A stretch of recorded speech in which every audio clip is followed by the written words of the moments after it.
तुम समझने की कोशिश क्यों नहीं कर रही हो?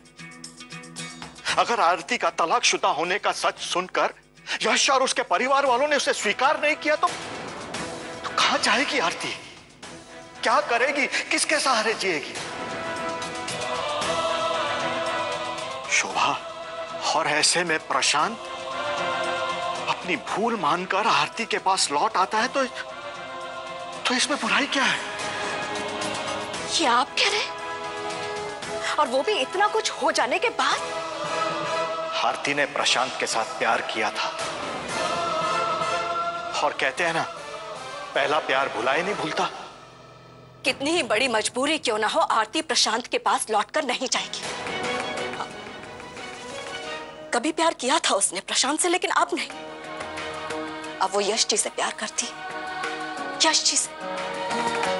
एक औरत अपनी जिंदगी में दिल से उसी आदमी से प्यार कर सकती है जो उसकी इज्जत करता, उससे नहीं जो उसे दुख देकर, धोखा देकर छोड़ के चला गया और अपने पहले प्यार को भुला चुकी है आरती। और ये बात कि प्यार जिंदगी में सिर्फ एक बार होता है, दोबारा नहीं, आज के जमाने में लागू नहीं होता है दुबे जी।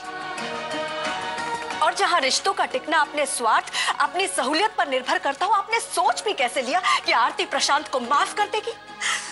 काठ की गुड़िया समझ रखा है आपने उसे कि जब जी चाहा कह दिया बेटा पुनर्विवाह कर ले और जब जी चाहा कह दिया लौटकर अपने पुराने पति के पास चली जा।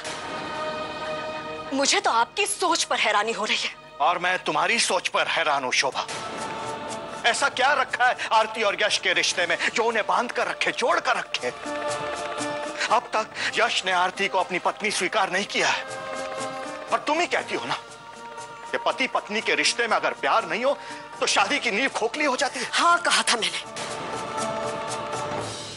और अब उसी विश्वास के साथ मैं ये कह सकती हूँ कि गणपति बप्पा ने मेरी आरती और यश जी के बारे में कुछ अच्छा ही सोच कर रखा है। उनकी कृपा से मेरी आरती के जीवन में भी प्यार की कोपल आएगी। समझौते के नाम पर जोड़े गए इस रिश्ते की नींव इतनी कमजोर नहीं रहने देंगे वो, ये भरोसा है मुझे।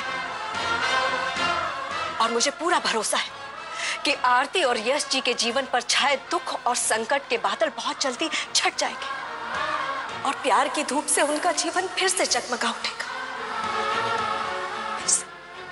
बड़ी मम्मी, बड़ी मम्मी, बड़ी मम्मी, हाँ।